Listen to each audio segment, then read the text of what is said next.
Pemirsa, sepak terjang Rafael Alun banyak membuat publik geleng-geleng kepala. Lalu bagaimana tidak ya, usai ditetapkan menjadi tersangka, Rafael masih sempat roadshow ke berbagai media. Tak sedikit warganet yang melihat hal tersebut justru memberikan panggung dan mengglorifikasi dirinya. Padahal ia sudah masuk tahap pemeriksaan oleh penyidik KPK. Lalu bagaimana MNC Media menyikapi hal ini? Lebih jauh kita akan membahas bersama jurnalis senior Prabu Revolusi. Selamat sore Mas Prabu. Halo Mbak April. Terima kasih sudah gabung di MNC Now, Mas. Ini bicara soal kasus yang menimpa RAT. Sebelum saya membahas mengenai glorifikasi, Anda sebagai jurnalis senior, bagaimana menyikapi kasus yang menimpa RAT ini? Kalau kami melihat ya bahwa kasus yang sekarang sedang ramai dibicarakan oleh publik ya terkait RAT ini merupakan sebuah tanda bahwa semesta sudah berkonspirasi ya untuk membuka kotak Pandora yang selama ini berada di kementerian dan lembaga, terutama dalam hal ini kita berbicara tentang Kementerian Keuangan. Publik tahu bahwa ada kemungkinan penyelewengan di situ tetapi tidak pernah terungkap. Kita melihat bahwa kemudian kasus ini terungkap, lalu kemudian banyak lagi temuan-temuan lain juga muncul ke publik yang diutarakan oleh Pak Menko Mahfud dan juga yang lain, yang walaupun kita harus syukuri tetapi juga sayangnya ini terbuka momentumnya bukan karena penyelidikan dari internal tetapi karena kasus flexing, karena kasus penganiayaan dari Mario kepada David. Dari situ kemudian netizen ya yang kemudian memberikan pressure, tekanan kepada institusi untuk membongkar siapa ini RAT. Barulah muncul temuan-temuan bahwa hartanya berlimpah, tidak logis dengan pendapatan yang diterima. Walaupun sudah mendapatkan renumerasi pun masih belum sampai itu angka ke beberapa temuan ya, puluhan miliar yang ada di rekening dan juga di safe deposit box-nya. Jadi saya melihat lebih jauh daripada kasus per kasus ya, tetapi ini merupakan sebuah kemauan ya dari semesta begitu untuk membuka apa yang harus dibuka selama ini kepada publik. Ya pada akhirnya kita mesti mengawal kasus ini agar menjadi terang benderang, bukan saja hanya untuk RAT tetapi juga temuan-temuan lain yang sekarang sedang ramai diperbincangkan oleh publik ya, bahkan dibawa ke parlemen atau ke Senayan.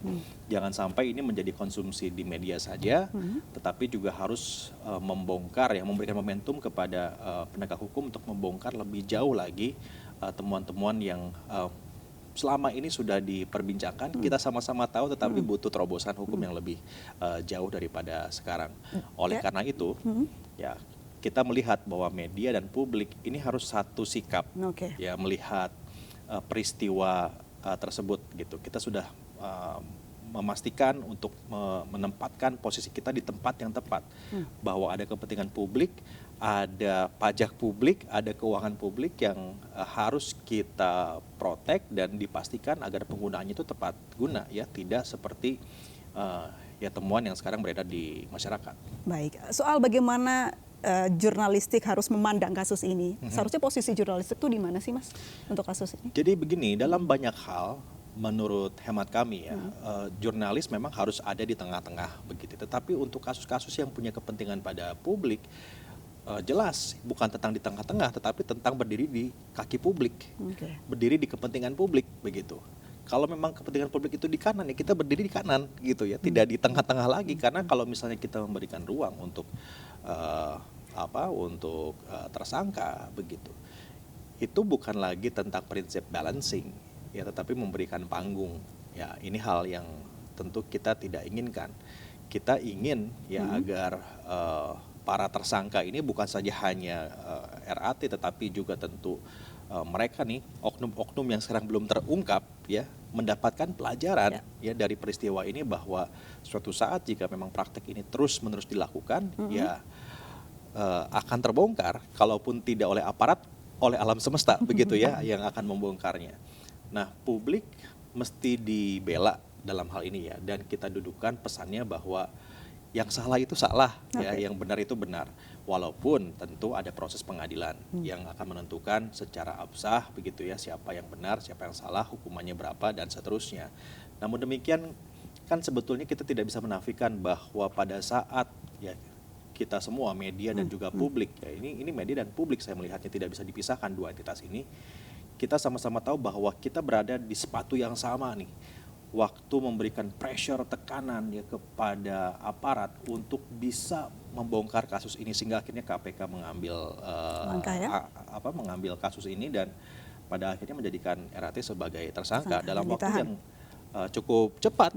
Kita perlu mengapresiasi di KPK yang memberikan respon dengan begitu tanggap dan cepat, dan ini kan menjawab keresahan dari masyarakat juga begitu. Baik, bicara soal Rafael Alun ini menjadi fenomena karena akhir-akhir ini muncul di berbagai media, Mas, dan banyak netizen yang menyikapi ini menjadi hal yang kurang elok dan apik karena dianggap memberikan tempat menjadi glorifikasi untuk Rafael Alun. Seperti itukah menurut Anda?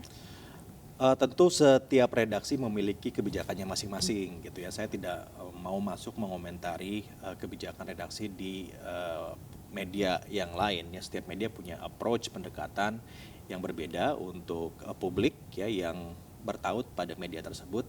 Namun demikian barangkali saya bisa berbicara dari sisi MNC, dari sisi redaksi kami yang melihat bahwa ini sudah terang benderang juga kasusnya begitu ya, temuannya sudah ada, hitung-hitungannya sudah ada, dan bukan saja hanya RAT ini ya, tetapi juga kasus-kasus yang mengitari RAT ini kan. RAT ini kan bukan hanya tentang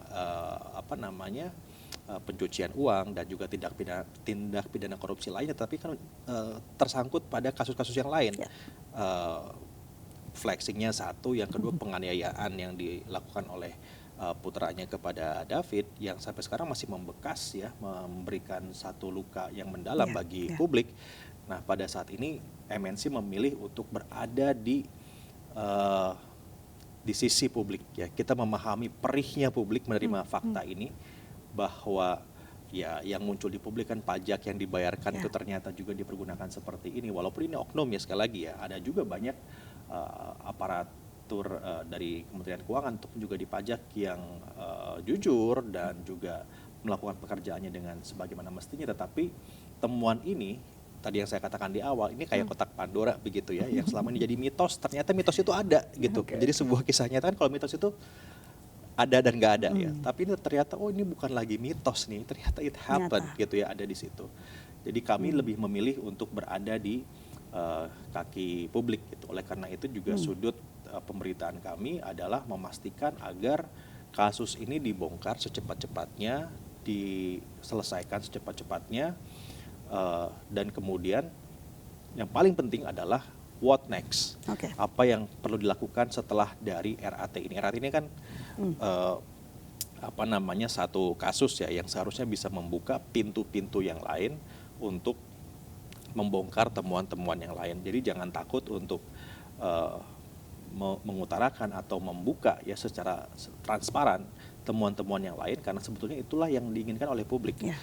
Justru jangan disembunyikan ya, KL atau kementerian lembaga ini tidak akan menjadi baik pada saat temuan-temuan koruptif itu malah diberikan tempat perlindungan atau ditutup-tutupi. Ya, prestasi dari birokrasi kita salah satunya adalah mengungkap korupsinya, mengungkap kejahatan yang ada di dalam birokrasi tersebut.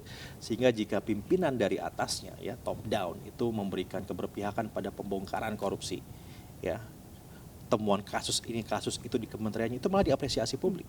Contohnya Kementerian BUMN ya, yang membongkar banyak kasus BUMN di mana-mana begitu dan kan, merapikan sehingga apresiasinya jadi positif ya, ketimbang kita tahu bahwa ada perilaku yang koruptif di dalamnya tetapi kita menutupi demi persepsi publik. Nah, itu yang salah gitu ya. Justru sekarang publik demands ya, menginginkan agar kementerian ini membuka dosa-dosanya atau borok-boroknya ya yang memang sekarang ini ada ya ke muka hukum. Itu yang diinginkan. Jadi bersih-bersih kementerian lembaga ini justru malahan ekspektasi publik. Untuk pembenahan ke depannya. Untuk pembenahan ke depan.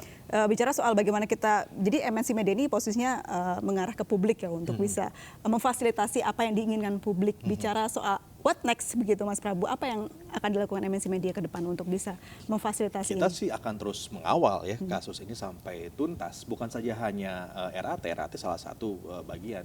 Kalau diperhatikan dari semua pemberitaan yang ada di MNC begitu ya, kita menganggap serius perilaku koruptif begitu ya. Siapapun yang memang punya indikasi dan ada asosiasi pada perilaku koruptif ya, tentu kita akan terus kawal sampai kemudian dibuktikan tidak bersalah. Ini penting juga kan. bahwa kemudian setelah diputuskan tidak bersalah ya kita memberikan haknya untuk memulihkan namanya. Tetapi fungsi dari media adalah justru mengakselerasi, mendorong agar pengungkapan hukum ini bisa dipercepat dan kemudian bisa menjawab hak publik untuk tahu bahwa pemerintahannya itu bersih. Baik, ya kita harapkan independensi media tetap harus ditegakkan ya, Mas Prabu, di tengah banyaknya kasus yang ada dan juga oknum yang berusaha untuk memanfaatkan media untuk kepentingan pribadi. Terima kasih banyak Mas Prabu Revolusi, jurnalis senior MNC Media sudah berbagi pandangannya di MNC News bersama kami. Sehat selalu, selamat sore Mas Prabu. Sore.